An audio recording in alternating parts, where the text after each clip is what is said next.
सही समय पर बच्चे होने चाहिए, बट सही जानकारी से हम इतना क्यों झिझकते हैं फिर? अब ये तो बहुत बड़ा सवाल है, क्यों झिझकते हैं? ये कंट्री, आई मीन, बहुत ही क्लीशेड बात है, पर हमारी कंट्री में कामसूत्र लिखा गया है। हमारे यहाँ बहुत एक सेक्स पॉजिटिव एनवायरनमेंट रहा है। अभी सडनली वो हो गई है बात, पता नहीं क्यों। हम उस देश में रहते हैं जहाँ आज भी आप कॉन्डोम लेने जाओ तो ब्लैक पैकेट में देते हैं। 100%। आई थिंक एटमोस्फियर, एनवायरनमेंट बहुत फर्क देता है कि आपका थिंकिंग क्या है इस मामले में। एंड हमारे देश में शायद पोस्ट कॉलोनियल ऐसा एटमोस्फियर आ गया कि मैं तो पता नहीं मुझे टाइम मशीन बना के देख लेंगे। ये ऐसे सब्जेक्ट्स पे आप कैसे कंफर्टेबल करते हो लोगों को? आई एम श्योर जब आपके पास लोग भी आते होंगे तो बहुत झिझकते होंगे अपनी बात कहने में, या वो खुलकर आते हैं? ये तो मैंने कभी सोचा नहीं है इस बारे में कि सामने वाला किस तरह से आ रहा है, बिकॉज आई थिंक मेरे दिमाग में ये इतना नॉर्मल कॉन्सेप्ट है। आप किसी ENT डॉक्टर के पास जाएंगे और वो आपको समझाएंगे कि कान के पर्दे में दिक्कत है, तो मतलब ये तो नॉर्मल है। कितनी नॉर्मल बात है, उसमें वो थोड़ी हिचकिचाएंगे। व्हाट आई मीन इज कि मेरा माइंडसेट इतना उसको लेके क्लिनिकल एंड फैक्चुअल है कि अगर सामने वाला झिझक भी रहा हो तो मैं इतना नॉर्मली बात करती हूँ उसके बारे में, because it's science for me. कि एक तो मैं रियलाइज नहीं करती हूँ दूसरा सामने वाला क्या सोच रहा है, एंड बी मेरे ईज से शायद सामने वाला भी इस पे आ जाता है।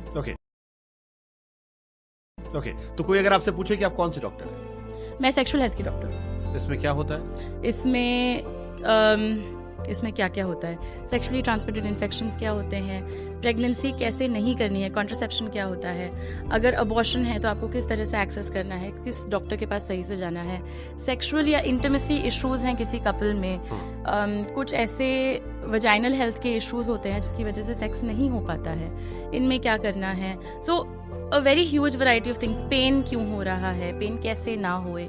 मैं मेनली फीमेल्स के साथ डील करती हूँ, मैं मेल सेक्सुअल हेल्थ नहीं देखती हूँ। So this is my area of work.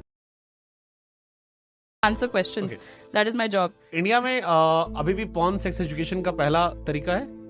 100%, without a doubt. जो मैं हमेशा कहती हूँ वो ये है कि जैसे रोहित शेट्टी की फिल्म से फिजिक्स लेसन्स नहीं लेने चाहिए, वैसे हमें पॉर्न से सेक्स एजुकेशन नहीं लेना चाहिए। पर हम दोनों चीजें वही करते हैं, हम रोहित शेट्टी से फिजिक्स सीखते हैं और हम पॉर्न से सेक्स एजुकेशन सीखते हैं। सबसे पहले मैं स्टार्ट करता हूँ कि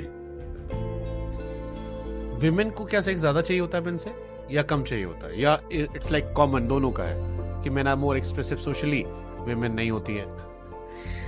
आई थिंक ये तो इंसान टू इंसान हो गया है, इसमें जेंडर डिवाइड इतना नहीं है। ऐसा नहीं है, मुझे नहीं लगता है। And most of the sexual health research suggest कि सबका अलग अलग होता है। हम ये देखते हैं कि विमेन का लेट 30s लेट 40s में एक पीक आता है in terms of desire, because वो एक्सप्रेस करने को उनको फ्रीडम मिलने लगता है, चाहे वो उनकी बॉडी में वो बेटर फील करने लगे, चाहे वो ऐसी रिलेशनशिप में सेफ्टी एक्सपीरियंस करें। बट हाँ, मतलब women become more vocal towards the latter years. But I guess Vidya Balan quoted this line किस कॉफी विद करण में, शायद उन्होंने कोट किया था। अच्छा, कि वीमेन इक्वली नीड, तो ये उन्होंने कोट किया था, तो वहां से शायद मेरे दिमाग में ख्याल है, सवाल आया। हाँ, I think everybody desires sex. Okay, चलो सबसे बड़ा मिथ क्या है सेक्स लाइफ को लेकर या सेक्स को लेकर? औरतों के लिए सबसे बड़ा मिथ ये है कि वजाइना टाइट करने की जरूरत है। वजाइना एक ऐसा ऑर्गन होता है, जैसे पीनस में एक्सटर्नली एक इरेक्शन होता है, वैसे अगर हम समझ लें कि वजाइना में इंटरनली एक इरेक्शन हो जाता है, स्पेस बन जाती है। तो वजाइना का नेचुरल रिएक्शन ही है कि वहाँ स्पेस बने, तो टाइट करना is going against the very nature of the vagina. वो टाइट वजाइना से पेनिट्रेशन में प्रॉब्लम होती है, दिक्कत होती है, पेन होता है, बहुत सारे इश्यूज होते हैं, and it's usually a sign of a pelvic floor dysfunction.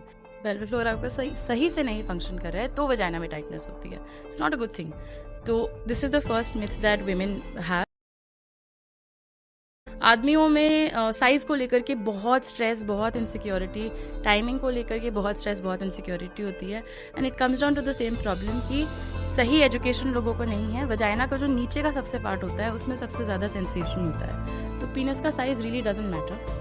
And पीनस का जो फीमेल इक्विवेलेंट होता है वो वजाइना नहीं होता है, वो क्लिटरिस होता है। क्लिटरिस एक छोटा सा मटर का दाना जैसा ऑर्गन होता है, टॉप पे होता है। अगर क्लिटरिस को स्टिमुलेट करें, ऑर्गेजम्स वहाँ से आएंगे, नॉट बिकॉज कि पीनस छोटा है या बड़ा है। इसको मैं हमेशा ऐसे समझाती हूँ कि अगर आपके गाल में खुजली हो रही है और आप अपनी पीठ खुजाते रहें, चाहे कितनी लंबी डंडी से क्यों ना खुजाएं, खुजली गाल में होती रहेगी। So the focus has to shift, and because ये एजुकेशन नहीं मिली है, आदमियों को बुरा फील कराया जाता है, इनसिक्योरिटी क्रिएट करी जाती है कि साइज का इतना बड़ा हवा बना के. So these are the two biggest myths.